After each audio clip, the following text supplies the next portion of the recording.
Okay, so today we are going to do a total body workout.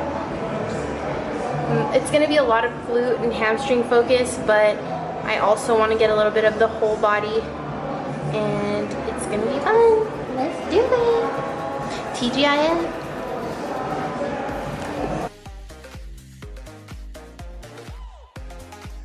Hello, YouTube followers. Jordie back.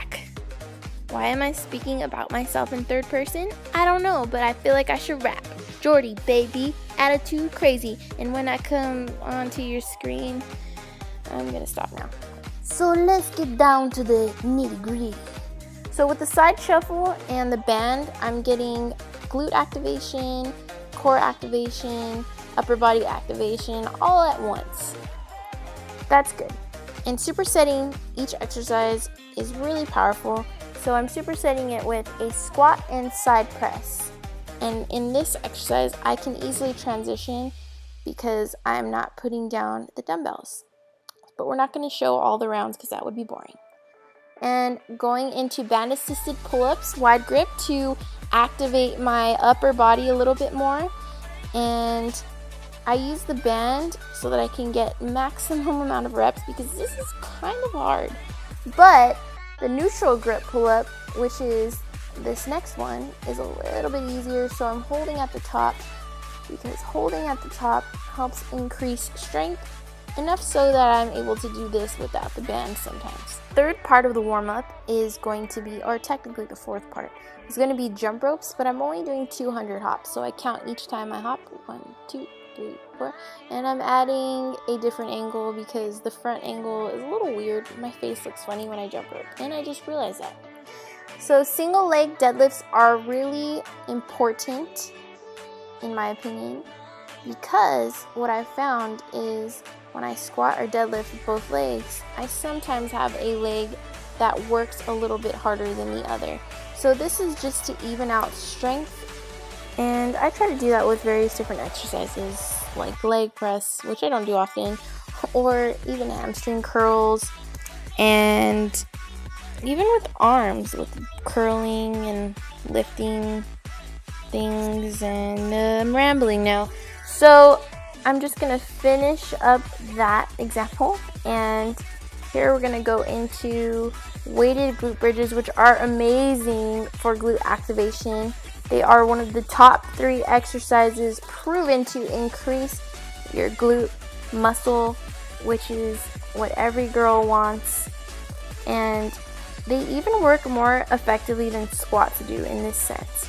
So don't be afraid to try these, ladies. And this is one of the easier ways to get set up on the ground with the stepping stool. And just make sure that you lift your hips up high and squeeze at the top. And we are going to go into regular straight leg deadlifts. However, my toes are elevated so that I can get a little bit more glute and hamstring activation because that is something I am focusing on a little bit more in this workout. When doing deadlifts, make sure not to start at a weight that's too heavy for you because you want to be able to keep a neutral spine, and as the weight gets heavier, your back will start to curve, and that's a no bueno. But also, you want to keep the bar close to your body and use your hands as hooks, and your arms should be like silly string just hanging there. With the hamstring curl drop set to failure, you're going to get the most out of this machine. So I started at 60 pounds, I did 10 reps, and I'm lowering it to 50, and I'm going to do another 10 reps, and then I'm going to lower it, and by the time you get to the bottom, it's going to feel so heavy, and that's good. Nope, you know what? It's not good. It's great. And I learned that from Tony the Tiger or the Kool-Aid Man, I forgot. Alright, let's get into the next one. Donkey kicks, baby. I think this is called the kickback machine, but without the machine, these are normally known as donkey kicks, and they're a good glute burnout exercise. I wouldn't use this as your main exercise, but you can definitely do this without a machine. Just make sure you increase the reps. And here we're doing lat pull downs, or I'm sorry, you're probably not doing them, you're probably watching this. But With these, it's really important to get full range of motion, pull all the way down, and let the bar or the cable pull you all the way up so you get a full stretch. And these are really great for posture and for grip strength, which is important when deadlifting or doing push-ups. Pull-ups. Sorry, having a brain fart. And right here, I am doing another variation, straight arm pull down, which is just a good exercise to superset with. It's not something that I do by itself, but I like to increase the amount of burn while doing an exercise. With inverted rows here, you're going to feel it in your upper back. So as you can see, I'm holding it underhand instead of overhand, and that's just a good way to reach that upper back area. And these you can also do with little to no weight. I'm holding a 45-pound bar, so I'm only going to do a few reps because I'm not that strong. But when you do these, you will feel sore in your entire body because they do activate your abdominal area, your upper back, and your glutes. So bent over dumbbell rows are really good because you can control the amount of range of motion you get, and it's just really important to try to keep your back pretty straight and to get a nice full stretch. So I rotate my hand from facing forward to facing my side. I don't know if that makes sense. You could see as pictured, so that I can get the maximal result from this workout. I said maximal, I meant to say maximum. And here's that 5-minute ab workout that you can follow along in real time. Let's get ready to rumble. Okay, this is the starting position. Come on, just do it. You know you want to.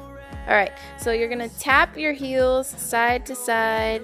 You want your lower back to be touching the ground, and it really helps to lift your upper back up and to look forward.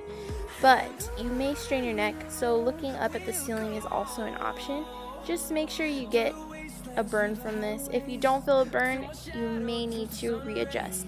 And so if you're not counting by seconds, just go ahead and do 40 of these, and that will be roughly about 30 seconds.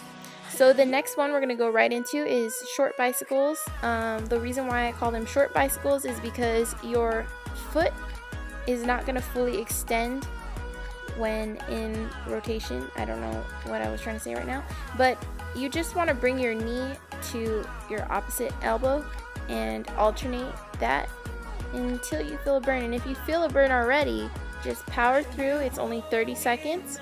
We're about to be finished. I feel it in my bones. I don't know for sure, I don't have a timer, but I did have a timer in my ear, so this is accurate, real time, 30 seconds. So these ones are same position as the first exercise, but you want to put your hands together like you're diving and just reach through in between your legs and look up as you come up. And I recommend actually looking up at the ceiling if you have neck pain. And you want to keep your lower back flat on the ground and make sure you feel that burn. If you don't, just readjust. You should feel it. This is one of the easier exercises to do. The key here is to not stop too long. So wide toe touches. The reason why these are called wide toe touches is because there's an unnecessary bringing of the arms down onto the ground, which I think is more of a rest than anything. But, I don't make the rules. So wide and reach for your toes, reach for your toes, reach for your toes. Keep going. If you're not doing this right now, well, I'm embarrassed because who am I even talking to? Okay, and then we're going to go into starfish crunch. So you want to lay out in the shape of a snowman or a snow angel, and you're just going to reach for your opposite ankle or the outside of your foot.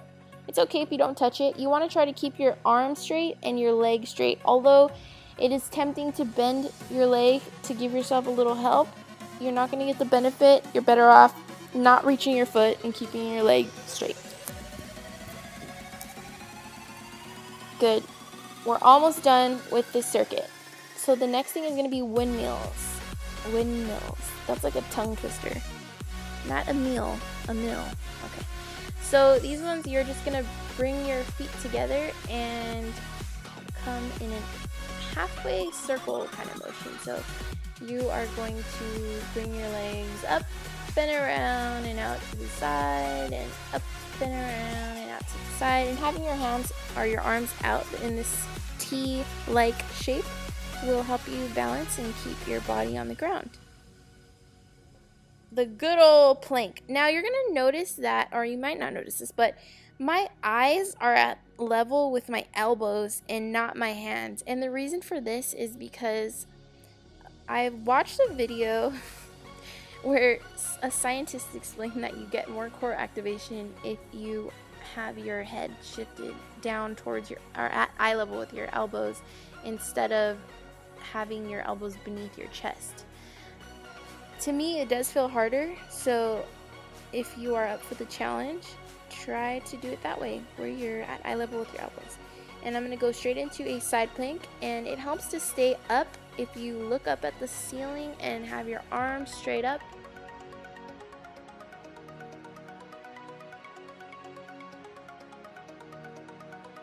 So thankfully I have an example here so my talking doesn't confuse you, but you want to hold this for 30 seconds, and of course we're going to switch over to the other side when the 30 seconds is up.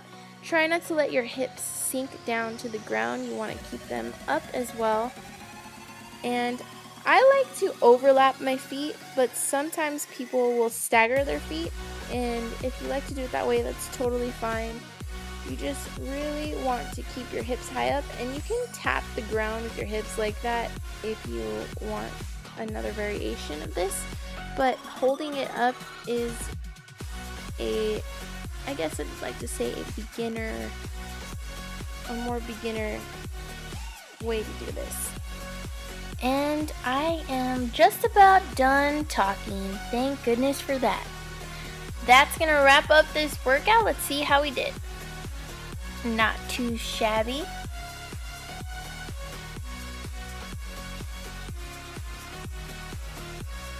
Okay guys, that's going to conclude today's total body workout, and I will see you next time. Bye.